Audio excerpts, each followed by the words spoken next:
Hey, this is Rob Anspach, and welcome back to another edition of E-Heroes for those keeping count. This is episode 260.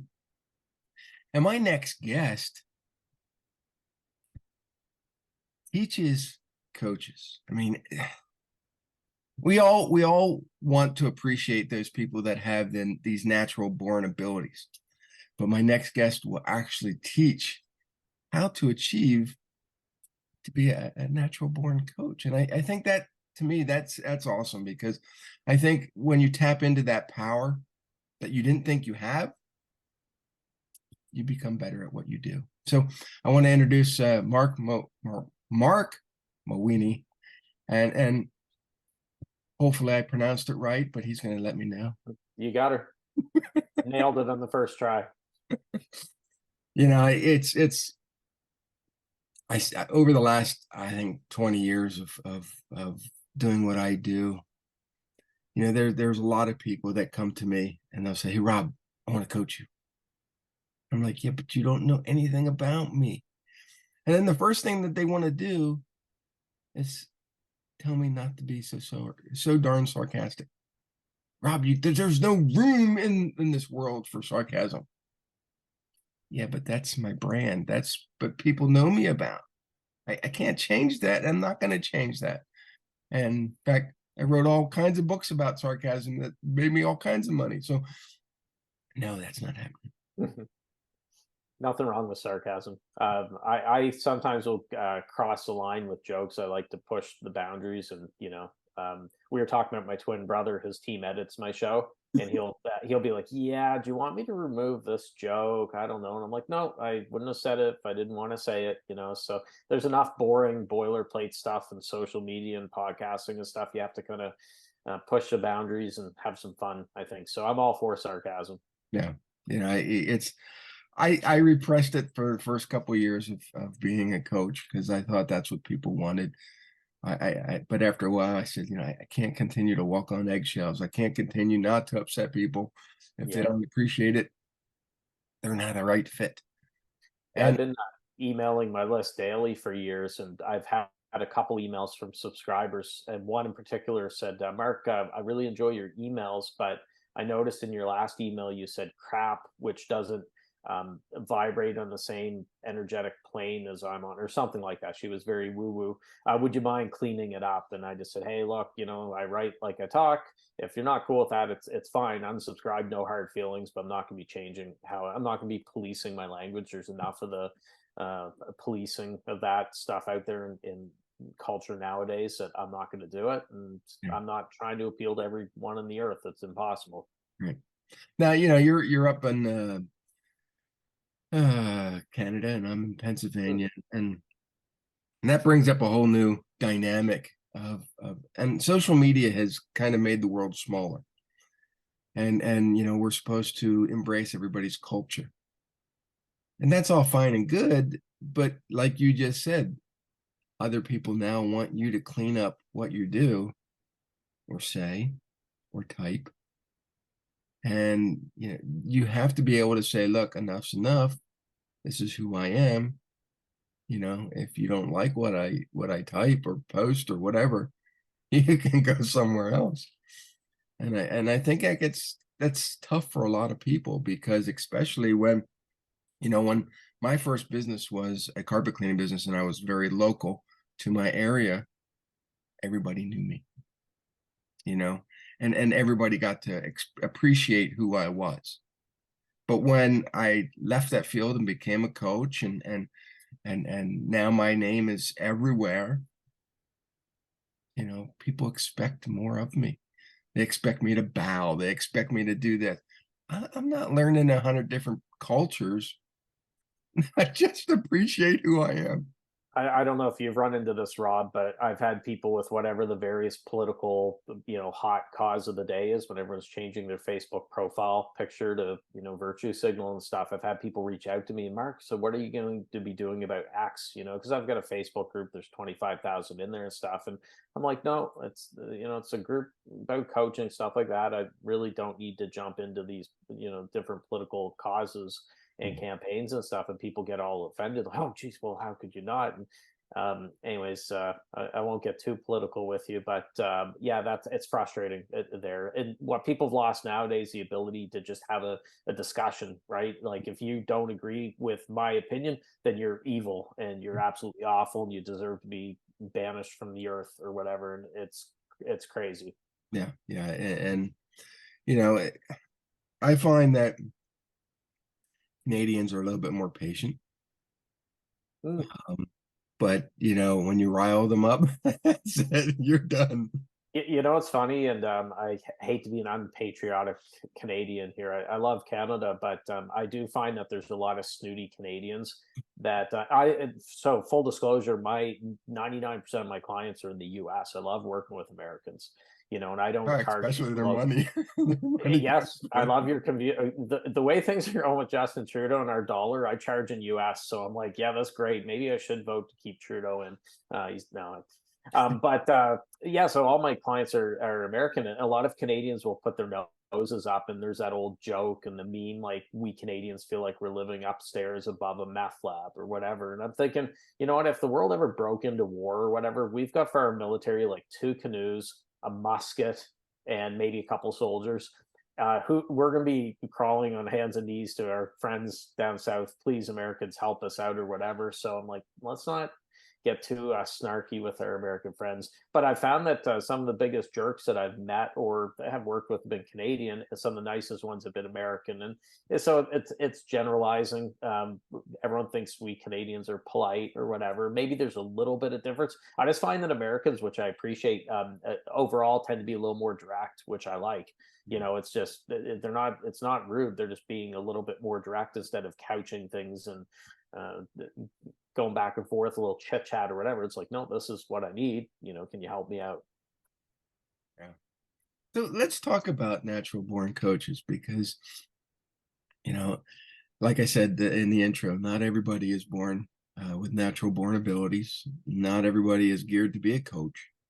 So, how do you help them? So, without getting into my whole life story, I guess we don't have enough time. My background is in real estate. I spent about a decade throughout my 20s in real estate and built up a big business here in Canada, multiple offices, 100 agents and employees. Everything came crashing down, almost 15 years ago. And so I spent a couple years trying to decide what am I going to do next. I'm kind of burnt out from real estate, been there, did it, done it. What am I going to do? And that's how I found out about coaching. Is I ended up hiring several coaches, and I didn't know anything really about coaching before. Although I'd always been into personal development books and just a big personal development junkie with that stuff. So I was helped by coaches and ended up in 2014. That's what I got into. I said, wow, this is great. I would love to get into this world. The reason I helping coaches get more clients, I've been doing it for so many years, is a lot of coaches are great at what they do or would be great at what they do, but they have trouble not so much with the craft or the art of coaching, but with getting clients through the Mhm. door. So they think, oh, I'll slap up a website and everyone will come rushing in. It doesn't work that way, and it's frustrating. But the truth is that an amazing marketer that's a mediocre coach will always do better than an amazing coach who's a mediocre marketer. And Mhm. so I think there's been too much focus with different certifications and stuff on the craft of coaching, which, hey, that's great. You got to be good at what you do, but not enough time and attention's really been focused on the business of coaching because Right. coaches are entrepreneurs. So that's what I'm trying to do is bridge that gap and help on that end. Yeah, for me, it was going through the whole first business and transitioning into coaching. I had to learn marketing. I had to learn, social media. I had to learn all these things. And until I knew how to do them myself, I couldn't go out there and coach. And in fact, when I was very, I guess it was 1995 when I started my first business, actually my second business. Um, I was joining a lot of these like BNIs, these membership groups, these, you had to meet with them every week. And I'd Mm. have these people show up in their suits and ties and, Rob, you have to do things this way. No, I don't. I don't. No, that just doesn't feel comfortable to me. And so when I coach people, I give them options. I say, look, these are the things that I would do. However, only about half of that matches your personality. So, let's try a few things. And I allow my clients to make mistakes. Hmm. A couple of them will say, well, Rob, I don't feel comfortable doing it your way. Let me do it my way and see what happens. Okay. And, a month will go by and they'll say, Rob, you were right. Let's try it your way now. Yeah, well, that's how you learn through mistakes. I just finished reading a book called Black Box Thinking. Podcast guest on my show recommended it, so I said I'll check it out. Matthew Syed, I believe, is the author's name, and that's what it's about. Is when there's a plane crash, they collect the black box to determine what happened. Right, that's a record of how the crash happened. That's why the aviation industry is extremely safe, although people are afraid of flying and stuff. No, it's much safer than anything else there. And he compares it versus the medical field, which has a very bad track record because doctors don't like to admit that they made mistakes and, oh, this just happened, we misdiagnosed or whatever, messed up something with the surgery, but you never really hear the full story, or not often. And he's arguing that you need to be more like the aviation industry: admit your faults. Why did the plane crash? Let's fix it so it doesn't happen again. Mhm. Yeah, it's although there's a lot of arrogant coaching out there. There's a lot of over the top coaching, and I'm not saying that Tony Robbins is wrong. Hmm. He's been in this field a long time, but his way of coaching is not ideal for everyone.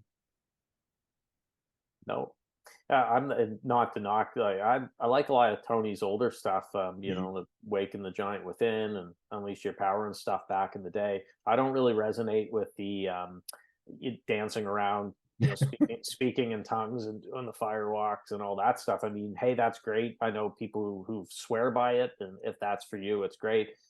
If I go to an event like that and the person's like, "Oh, get up and start waving your arms around like those things at the used car lots," the wavy Mhm. arm type things and stuff. That's just not my style. I'm Yeah. I'm not a woo woo guy. In our space, there's a lot of like boss bitch babes, right? Like that are out there and stuff.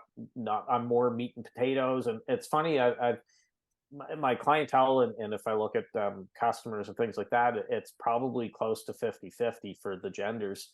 But a lot of the women who work with me will say, well, Mark, I came to work with you. I approach you because my inbox has been flooded with the boss bitch babes, like, hey lovely, hey gorgeous, hey darling, how are you doing today? And she's like, I'm just tired of it, they'll say. And they like a little bit different approach with it. Mhm. So I'm all about just be yourself. If you curse like a sailor in your private life and everything else, you want to bring it into your marketing, great, that's you. But what's silly is when you see people, and again, we'll talk about Tony Robbins. Did you see his documentary years ago on Netflix, I'm Not Your Guru? I uh, watched bits and pieces of it. 2016, yeah.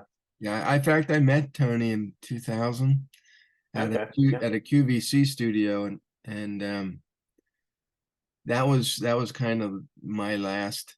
Um, Yeah. Well, if anyone's seen that my love for him went downhill after. yeah. Well, the documentary's dropping F-bombs every second word. And you know what?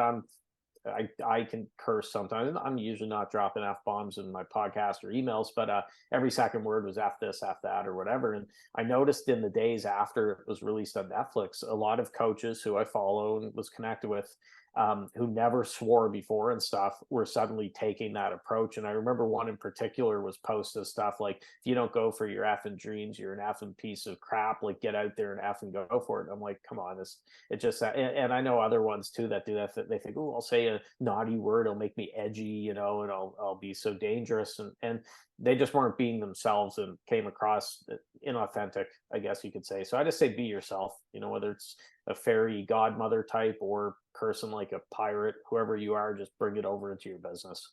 Yeah, I mean, what's you've been coaching for a long time now. What's the probably the one thing that people want the most in their business? Uh, I say money. Now, there's usually stuff behind that, right?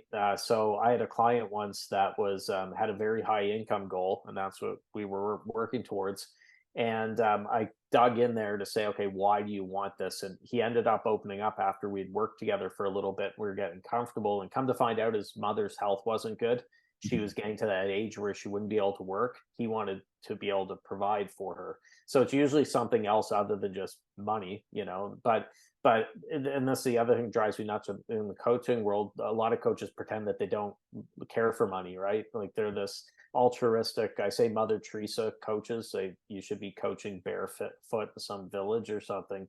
And oh, I couldn't care about money and stuff. And often they're the worst. They're the when you talk about wolves in sheep's clothing and Mhm. stuff like that. So I surprise people when I come out there and admit that I like money. I like what it provides, and I would like more money all the time. Mhm. And I'm like, geez, you can't say that as a coach. Or I'm like, well, yeah, if you're not making a profit, you're not going to be in business very, very long. And I don't think we should be weird about that. Let's just admit we love money. We're good at what we do. We deserve to be compensated well for it. Yeah, for me, starting out, um, being an entrepreneur, it was all about freedom. Calling my Mm, own shots, having my own hours. Working when I wanted to.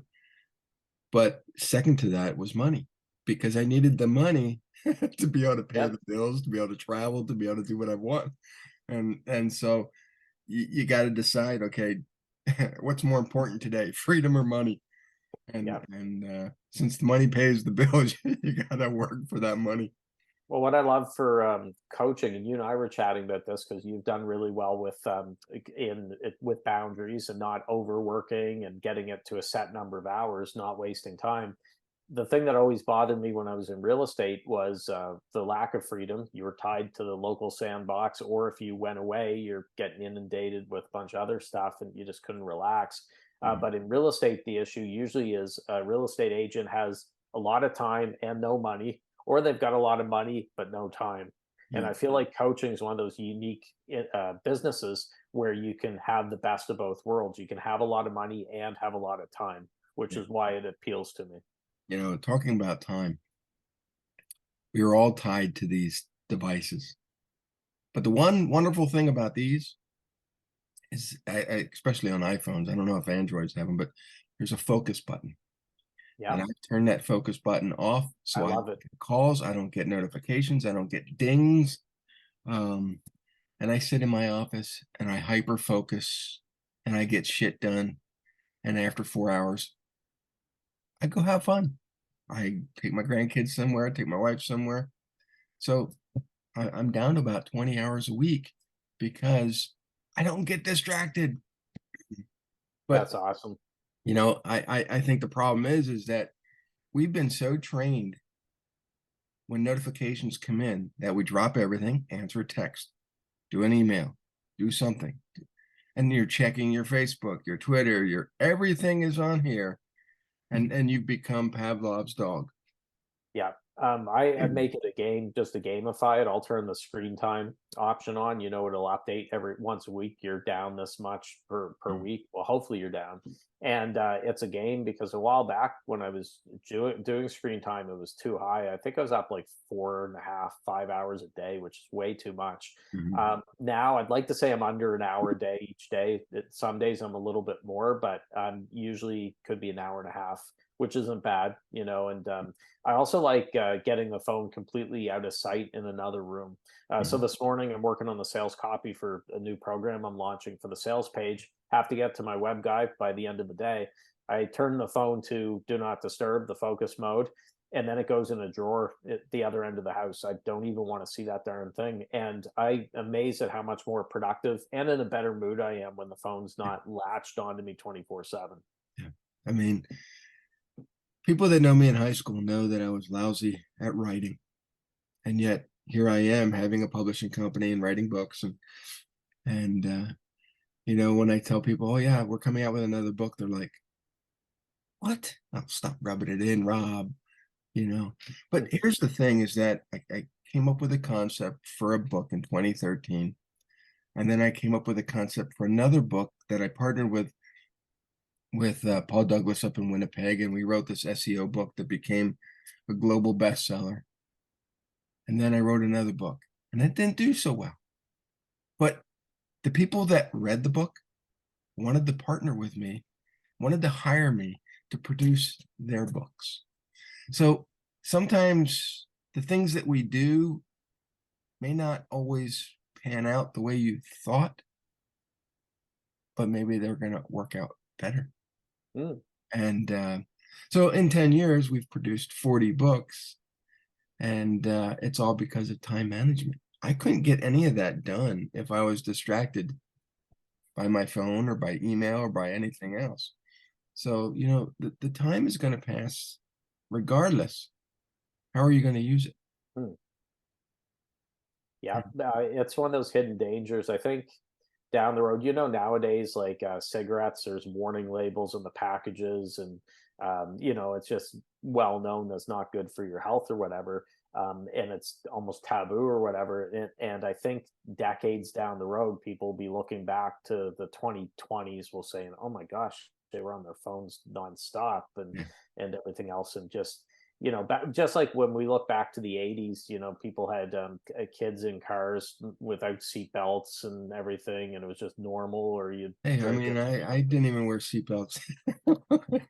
My parents had a van for my brother and I. There was like like a little baby, whatever you call it. I was going to say crate. It makes it sound like a pet. It's like, like a little box, the whatever, that the babies go in. And I thought, Mhm.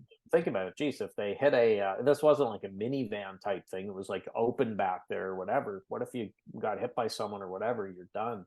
You Yeah. just don't think of it nowadays with it. So I love tech. I love social media and things. There's been a lot of positives, but also a lot of negatives. And I'm constantly saying, how can I improve on it to get, books like Deep Work, Cal Newport, 24/6 was another great one when it comes to tech. The One Thing, Essentialism, just all those books. I need to dive back into them, because if you're not vigilant, you're going to get pulled back into that behavior, because 99% of people are trapped in it.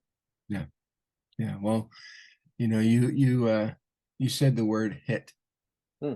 Then, kind of got me thinking, and then I'm actually on your website, and you have a package called the Triple Punch package. What's that all about? I mean, it's not about getting hit, or is it? I teach boxing and part time though. I'm just kidding. So in a nutshell, where that triple punch package comes from is there's been three things I've done really well that's helped my business. Daily emails to my list. I've been emailing daily since April 2016, and I'm a big believer in it. So there's email marketing, daily emails. There's podcasting, that's my show, and then also going out on shows like we're doing right now.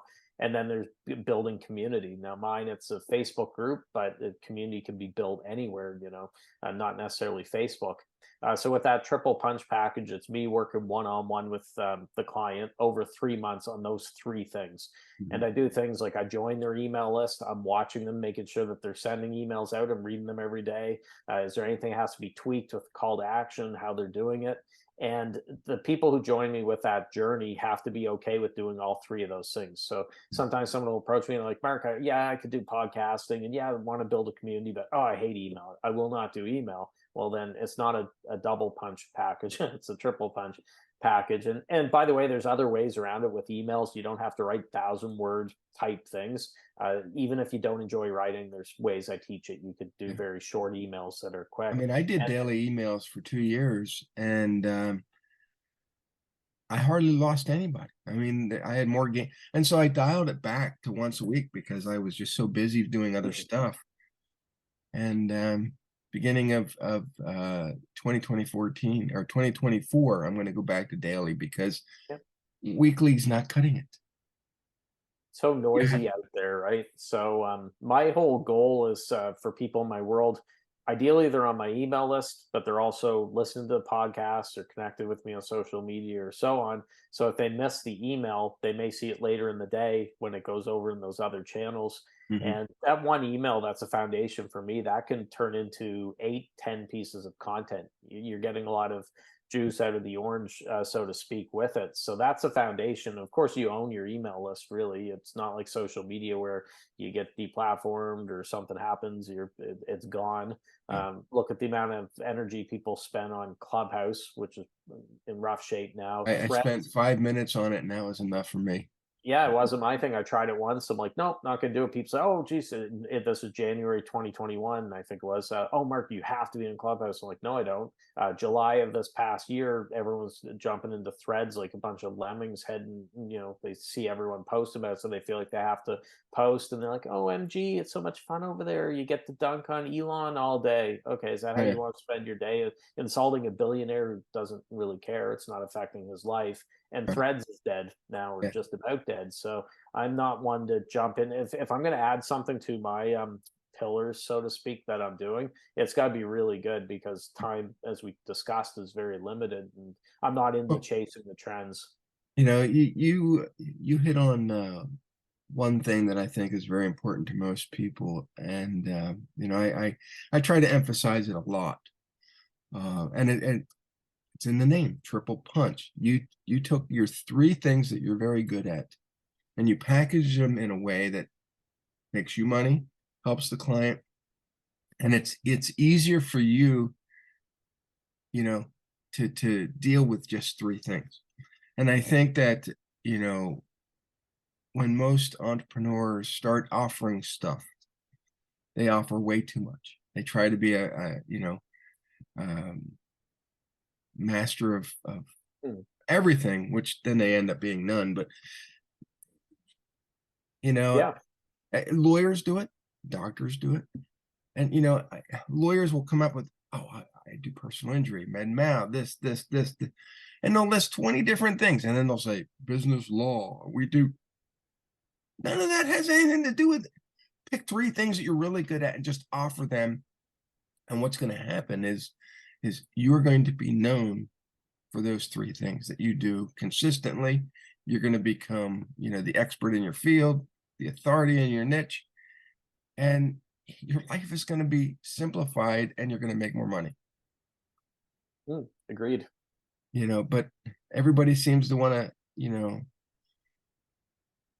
I don't know, busy up their day. you Yeah, know it's what's a saying Al Capone had? You'd rather have four quarters than 100 pennies. Same goes with pricing too. You see everyone racing to charge so little because they think, "Oh, I'll just get a whole bunch of people." The one I hear often is people saying, "Well, membership sites, I'll charge $19, and yeah, that'll, I'll get a bunch of people because it's only $19. It's yeah, nothing." And it's not. It's easier said than done to yeah. be making 10,000 a month in recurring revenue at $19. Good luck with that. I would much rather be going with the higher price stuff, working with fewer people. You can add stuff if you choose later on, but it's much easier, especially in the early days, to go with the four quarters approach as opposed to 100 pennies. Well, in Amazon, when you go to launch a book, many people will sell their Kindle for 99 cents. And their goal there is to try to build up their following. The problem is that you never know who's buying your book. You don't get a list. You don't control the platform. And at that 99-cent level, Amazon's going to take, 66% or 66 cents. So you walk away with 33 cents, per book sold. That's a lot. You have to sell a lot of books. And, one of the things I try to do is I don't like that whole thing. I'm going to come right out of the gate selling the book for $4.99. I get 70% or whatever it is. So now I'm getting 10 times more than the person trying to struggle to get. And I think that's the problem with most entrepreneurs. They just feel, hey, I have to be the lowest price. I have to just offer this out there Hmm. as a loss. No, you don't have to offer your stuff as a loss. How much time and energy did you put into writing a book or producing a podcast or, creating a white paper, and you just want to give it away for free? Yeah, no, I agree. It's very dangerous if you're catering to freeple and sheeple where you're not getting paid much. And my lowest offering really, well, Secret Coach Club's 297 a quarter, so it's basically $100 a month. Hmm. I don't want to play in the world with you know, 15, $10 a month type thing because, and not to knock everyone, I get everyone has a budget. Some people are bootstrapping at the start, but generally speaking, you're not going to get as committed people if they're not investing much, you know, and Right. that's what they say the transformation is coming from the transaction You as know, and I get the idea of bootstrapping. Here's the problem is that most people don't know that you're just starting out unless you tell them, you know. If they say, well, how long you been doing this? Well, I've been doing this personally for 20 years. Am I going to tell them I just started the business last week? You know, I think the problem is that you feel confident in your ability to do what you do. Maybe you don't feel confident in the fact that the business is new, or you don't want to rip off a new client. Well, they don't know that you're new unless you tell them. You know, your experience should be enough to give you enough confidence to charge what you're worth right out the gate. yeah. And you know, I've never that I can recall been asked if I have certifications from anyone. That they've Right. never said, okay, Mark, before I send you the money by PayPal, send over copies of your, you know, diplomas from this coaching school, that coaching school, or whatever. They just care about results. Yeah. So a lot of people jump into coaching. I say later in life, you know, if it's middle age or if it's in their 60s or whatever, they've got a wealth of experience. Mhm. That's what I would be leaning on. Like you said, hey, I've been doing this for X number of years or whatever. That's probably more appealing than someone who's 19 years old that took a couple certifications or whatever, just because you have the Mhm. value of the school of hard knocks and the experiences that come from that. Well, and let's talk about experiences because when I had this carpet cleaning business for 19 years, and I overlapped the cleaning business with the coaching business, but the coaching business now is 22 years old. And so I've been doing this a long time. But when I first started the coaching, people would say, well, tell me about your experience. And I was afraid to tell them about carpet cleaning because it has nothing to do with coaching. But honestly, that is where I learned all my abilities to express myself with customers, to storytell, of marketing, of all these things that have made me who I am. So by discounting that past experience, you're not giving people the full story of who you are and what you can do. You know, Yeah. you tell people right off the bat in this interview, you were in the real estate business. And so right there, it creates curiosity. It creates, a backstory that says, hey, this is where I learned some of the things that I know that I'm going to teach you. And a lot of the things that I've developed over the last 20 years can work for any industry, whether it be lawyers, whether it be real estate, whether it be carpet cleaning. You know, it's not just one industry.